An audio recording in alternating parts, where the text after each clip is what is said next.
एक ऐसा सेक्टर जिसको सबने डंप किया है, अंडर परफॉर्म किया उस सेक्टर ने, वो हरा आईटी, जिसने हमको हमेशा सहारा दिया, लेकिन इस बार वो पार्टिसिपेट नहीं कर पाया पिछले संवत में।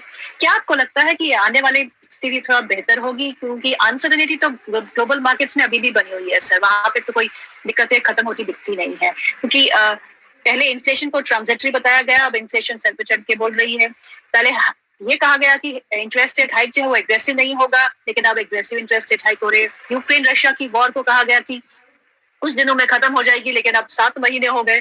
तो ऐसे में IT sector recession prone sector तो नहीं है, लेकिन रिसेशन के फेयर्स के चलते हुए बड़ी दिक्कतें तो आ रही है। आपको क्या लगता है कि जो भी दिक्कतें इसमें है, या जो भी हम कट प्राइस में देख रहे हैं, ये एक बाय की अपॉर्चुनिटी है फॉर लॉन्ग टर्म? देखिए मैडम, मेरे को ऐसे लग रहा है कि जैसे आपने बताया ना सहारा दिया, तो बाजार में सहारा देना ये एक रिले रेस के जैसे है कि मालूम पड़ा 100 मीटर तक आपने सहारा दिया, उसके बाद में दूसरे ने सहारा दिया, इस तरह कारवां चलते रहता है।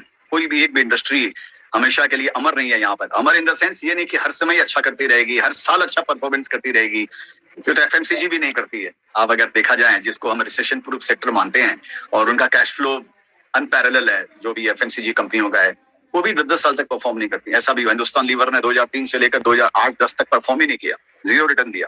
विप्रो जैसी कंपनी ने 2002 के बाद में 2015, 16 या 17 हर तक जीरो रिटर्न दिया है। 2002 से अगर आप कैलकुलेट करेंगे, या टेक बूम जब खत्म हुआ 2001-2 में, जो भी 2000 में खत्म हुआ, 15 साल तक रिटर्न नहीं दिया इंडस्ट्री, मतलब रिटर्न नहीं दिया शेयर होल्डर्स के लिए, लेकिन कंपनी फिर भी बढ़ती रही।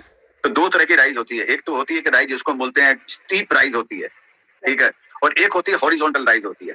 तो कभी जो कंपनियां होती है वो स्टीप राइज करती है एकदम, तो और उसके बाद में जब वो थोड़ी बड़ी हो जाती है, फिर वो जैसे हाथी के जैसे थोड़ी सुस्ताती है, थोड़ा अपना और दूसरी शक्तियां एकत्रित करती है, दूसरे रिसर्च उनमें चलते रहते हैं, तब वो हॉरिजॉन्टल ग्रो करती है कि कंपनी ग्रो कर रही है, प्रॉफिटेबिलिटी ग्रो कर रही है, लेकिन मार्केट ने उसको ऑलरेडी इतना डिस्काउंट दे चुका है, ऑलरेडी पहले उसको इतना पी दे दिया उसको मार्केट को, तभी वो अपने पी को एडजस्ट कर रहा है। ये इस तरह का एक खेल यहाँ पर हमेशा चलते रहता है। इतिहास यही बताता है, जब से शेयर बाजार है तब से ही चलते रहता है।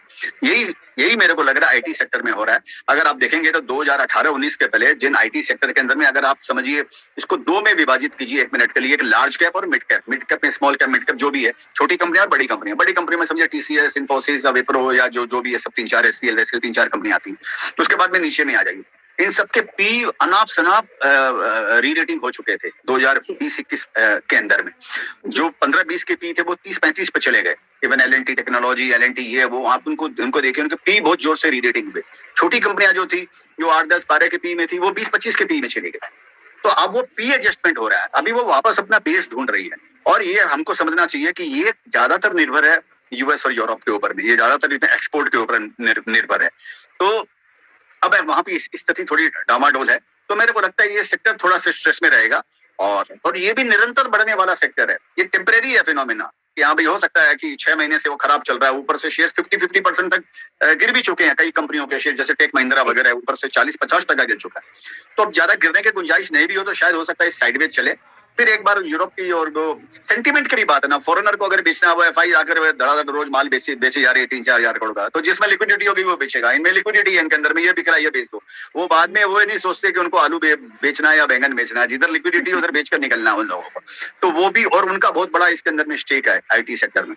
तो सारे कुछ तरह से ऐसे वो मिल गए हैं, ग्रह मिल गए हैं कि उधर भी मंदी है, एफआई की एग्जिट भी है और लिक्विडिटी भी है। तो इस बोल का थोड़ा सा सेक्टर स्ट्रेस में है। मेरे को लगता हो सकता है अगले साल ठीक हो जाए।